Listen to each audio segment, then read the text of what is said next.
afternoon everyone, welcome to Janderra. I'm Geraldine and we've had further adjustments to be made to the Jigsaw Aquaponics. The beauty of secondhand and reusing parts. So let's have a look. So the boys have actually planted up some of their plants, although actually no, they planted it up and then I came through and fixed it up again because they clumped all the beetroot together. There were like 3 clumps of beetroot and it was quite funny. But have a look at their video. They did it was a really good attempt, and honestly it was more my fault because I didn't show them how to do it properly, and half of that was because I had a really nasty migraine at the time and they were just so eager to plant their plants out and get their next video up. And I'm working on a bit of a shade structure for the top of it, just to protect it from the sun when we get into summer, and also to be able to put something over it to protect it from any frost if we have any frosts. So yeah, so we do get frosts in this area. So I'm just filling this up again, and we had a bit of a problem with what we're going to be using as a fish tank. Ignore that white pipe. We need to take that off. That's kind of just stuck there. That's something that the previous owner was using. This was part of a completely separate IBC system, and it used to be the sump to that system, so that's why it's got all the extra holes. But hubby had to make some alterations, and the holes on that side were actually too high, so he's actually raised up that size with a couple of pavers. So he had to take all the water out and put it into that big that IBC over there, and then he's had to put all the water back again after he put the pavers under there. He's so good. And he's also swapped over the slow, so now it's actually got a larger pipe. It has got a reducer over there, but we've still got an increased water flow, so that's really good. So that's working well. But he's got a larger slow on there, so he's made a few little alterations, and he's also changed how I had all the pipes working as well. So it's still not working perfectly. We really do need a second bed on this system, and that's going to take moving all of that gravel out of there into buckets or bags or something, and then moving that bed. And we still haven't quite decided what we're doing with that. But courtesy of a 3-day lockdown in Queensland, or southeast Queensland, that shouldn't be a huge trouble. The other thing I've done is, because we're having challenges with water flow, mostly because it's only one bed on, and the pump is just a little bit too powerful and the outlet on the fish tank's a little bit slow, I have actually changed, I don't want to mess with that actually, because I've actually just changed over the bell siphon, and as you can see it's just started. So I'll wait until it finishes to show you the actual, hopefully it stops. The other one I had in there before wasn't stopping. I'll go get it and show you. This is the bell siphon I was using, and it can work beautifully if you've got the water flow just perfectly right. The one I've put in here is another one that we've used at a different time that has a little bit more flexibility with the water flow. Because if you have the water flowing too fast, then you run the risk of the siphon never stopping, so it just keeps draining the water. Or if you've got it running too slowly, then it never starts, so the water just constantly stays in the bed and you end up with root rot with all your plants. So you've got to have it, so it is a little bit of a balancing act, and it's a bit harder when you've got that kind of bell siphon. But as you can see, this bell siphon that I've just put in there, it has just stopped really beautifully. So this one has a few things different. Let's see if I can get it out. So you can see the bottom is different, so it's got more spots for the air to get in. But the other thing is it's got this little snorkel thing on it that hubby's put on just to help break that siphon, and it works beautifully. It allows for a lot more variability in the water flow rate. So yeah, so as you can see, the water flow stops beautifully and we're going really well. I hope you can hear me over the top of that water flowing. It's quite loud, but that's aerating the water beautifully. So yes, but we've got some plants in, and really I should have them covered up because they haven't been hardened off. But we've got a fairly overcast day that's spitting on and off at the moment, so it's not a huge drama. And look what hubby did. Oh dear, and he's the electrician. My goodness. I would get in huge trouble if I did that. Huge trouble. And of course I'm not going to tell him that I noticed it, because he made a point of checking on that when I did it. It's like, have you got the PowerPoint upside down so it doesn't hold water? They're like, yes, I did. I'm very careful with that. And he hasn't done it. Tisk. See, the reason why you do that is so that the water will actually run down the outside. So it just means that you don't have water pooling in the electrical cord, because that would be bad. Anyway, so that won't hold water now. I'm going to trip over that stool again. That stool is a really big challenge, and my little helper likes to move it all over the place, and wherever it is I seem to trip over it. It doesn't seem to matter where I move it to, I still trip over it. So yeah, so that's what's happening with this aquaponics system.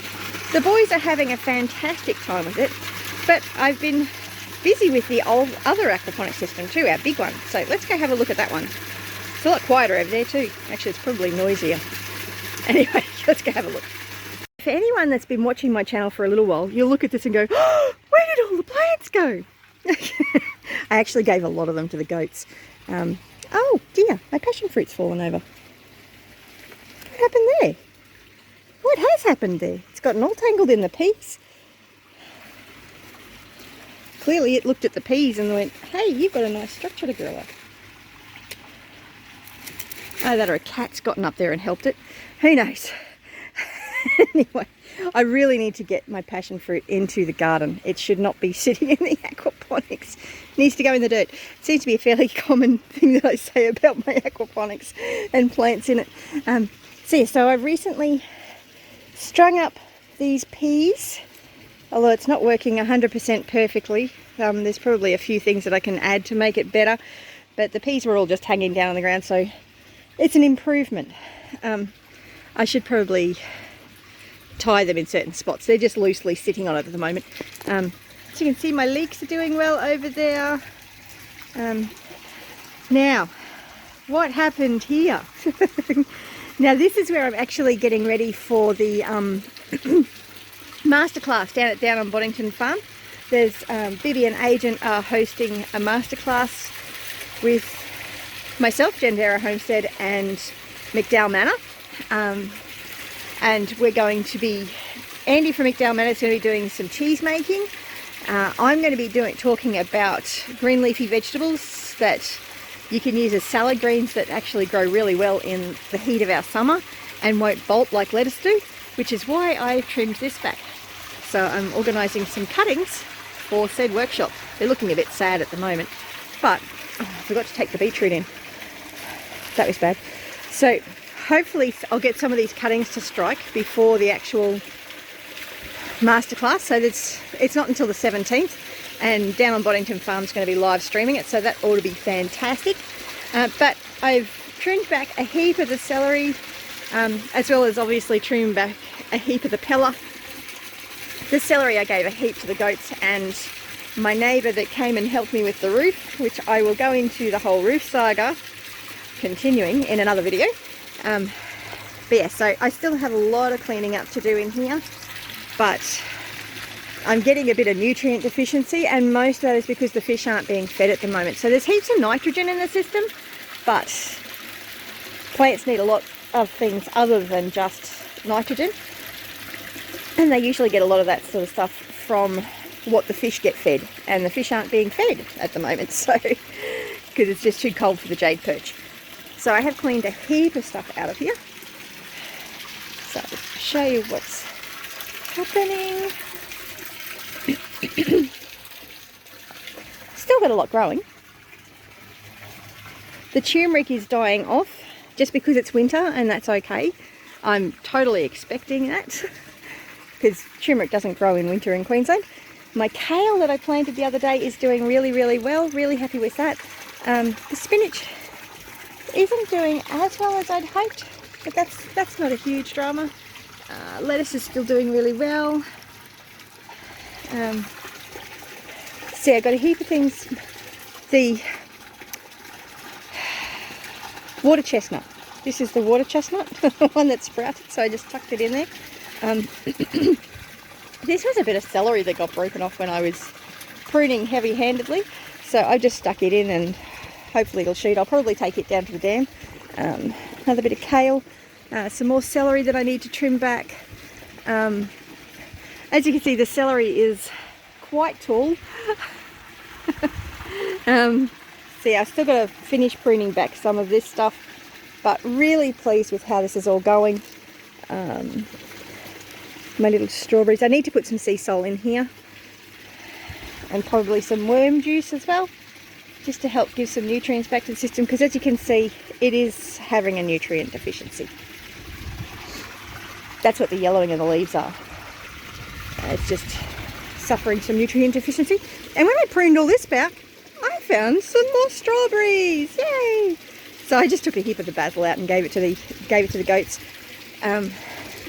because I do want some basil in here because it's going to seed, and I want some seeds for next year. So yes, but we've been having leaves falling off and falling into the sump and clogging up the pumps, which is not a good thing.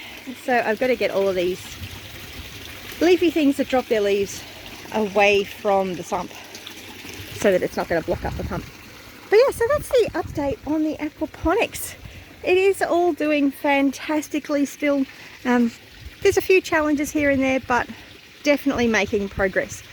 So, and I'll leave links down below for down on Boddington Farm and McDowall Mannor, as well as a link to the scheduled stream for the masterclass on the 17th. So check it out. It ought to be a fun day. Some of the Queensland YouTubers collaborating. So yeah, and hopefully I'll have some lovely cuttings there to be able to share with people. So yes, you have a fantastic day, and remember to like and subscribe to keep track of what's happening on the property.